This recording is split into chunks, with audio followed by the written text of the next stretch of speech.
Hi friends, तर आपण चाललो दादर शिवाजी पार्कला। इथे बघू शकता तुम्ही शिवसेना भवन पण किती छान डेकोरेट केलं आहे लायटिंगने। आज खूप ट्रॅफिक असतं दिवाळीच्या वेळेस, खूपच एरवी पण असतंच ट्रॅफिक, बट दिवाळीच्या वेळेस जास्तच असतं।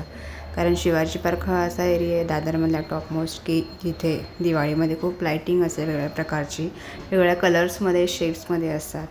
प्लसमध्ये फटाक्यांची आतिषबाजी पण असते। जे मेन ग्राउंड आहे मोठं तिथे ते बघू शकता।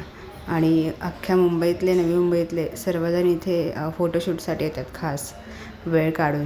दिवाळीच्या वेळेस सुट्टी पण असते लोकांना आणि तेवढाच एन्जॉय पण होतो, तेवढा चेंज पण होतो त्यासाठी।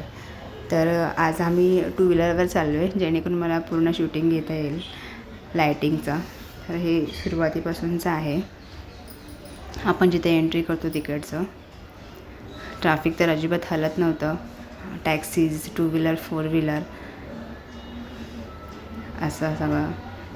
इथून आपण राईटला टर्न घेतो आहे, बघू शकता वेगवेगळ्या कलरमध्ये आहेत लायटिंग्स।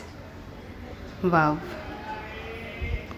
इथे व्हिडिओमध्ये बघण्यापेक्षा जेव्हा आपण रिअली बघतो तेव्हा खूपच छान वाटतं। अगदी नयनरम्य दृश्य आहे, वेगवेगळ्या कलर्समध्ये, वेगवेगळ्या शेपमध्ये आहेत।